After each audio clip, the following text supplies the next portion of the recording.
What's up? It's Snack Shack here. Again with another update. I have had a tumultuous week, and a little bit from last week. Family issues and so on and so forth. Don't we all? But what I really wanted to talk about right now is people and reaching out to them.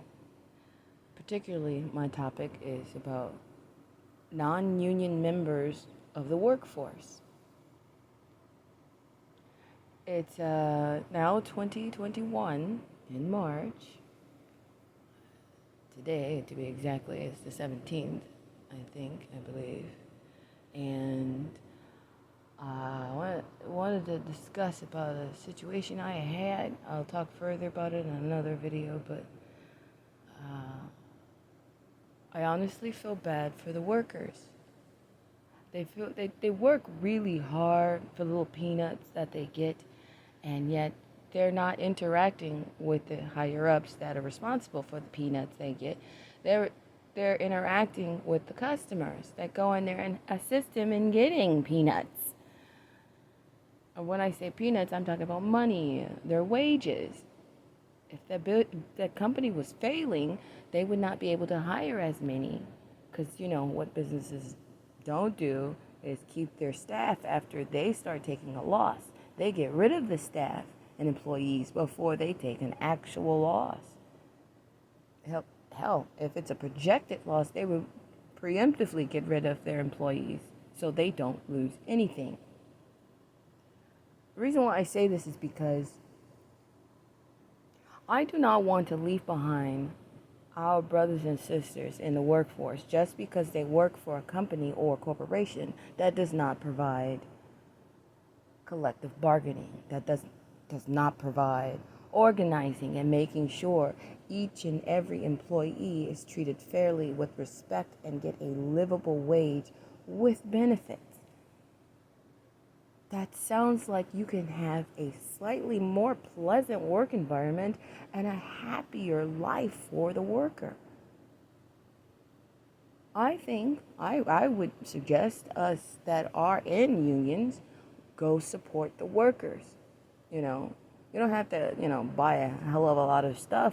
Buy something from the store to let them know that you exist and you're a peaceful people. Yes, we have to fight in the past, but we don't have to fight physically like we used to, where they would actually hurt people and get into fights on picket lines and so on and so forth.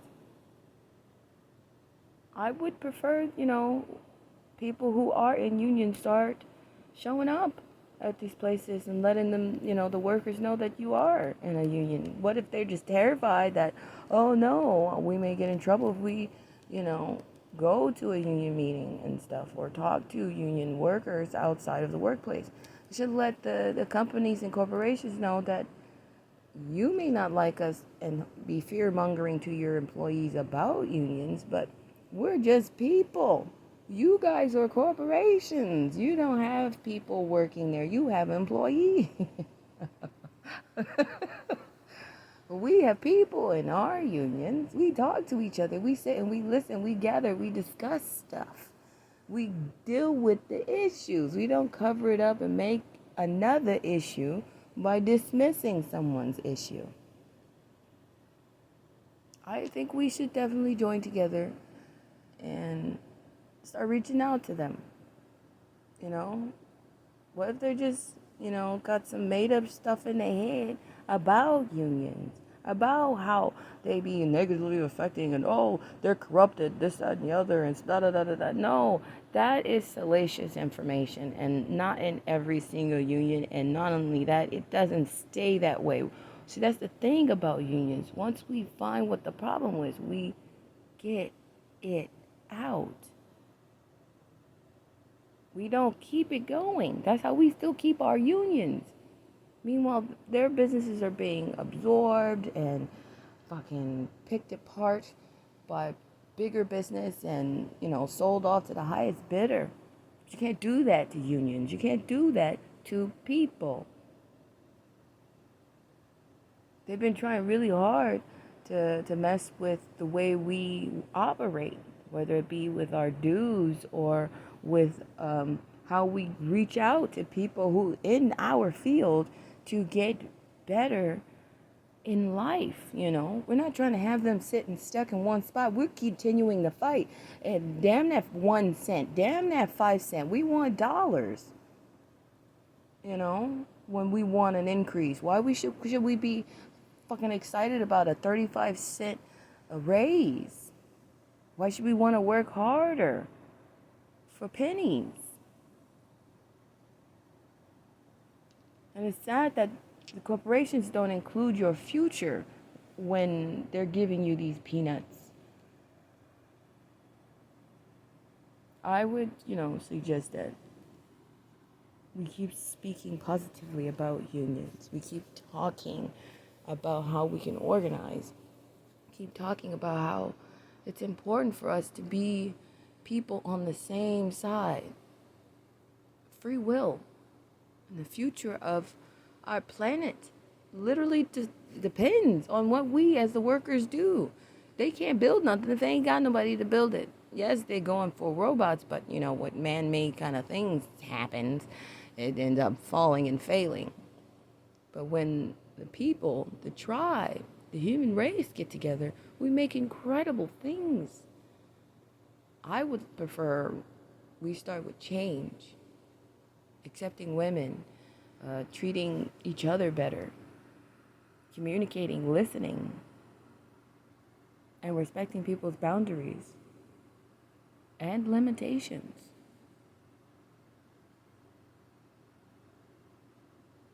But the best part about this is being able to be a leader in all of this. I hope there are a lot of people who will see a need and feel that need. Because leaders aren't born, they're called. And yes, heavy is the crown that is the leader, but honestly, you could break that crown apart and hand it off to the youth. And let each and every single one of them be a leader in their own right, in their own way. We don't have to be a leader exactly the same way, marching the same beat. No, we all have a different beat, but the same one that echoes in all of us, our heartbeat. And that should also include the future and coming to, a compromising, happy future where we can all enjoy this paradise we call home, Earth. This planet can't do this by herself. Mother Nature needs us to work together. We're not here on this planet alone. There are 6 billion of us. We have to be able to communicate and wake up from the past dreams and nightmares and clear our eyes for the future. The simplicity of peace, the kindness of love, the generosity of community. We need each other. It should be easier for us to say this, being at 2021. I'm just saying.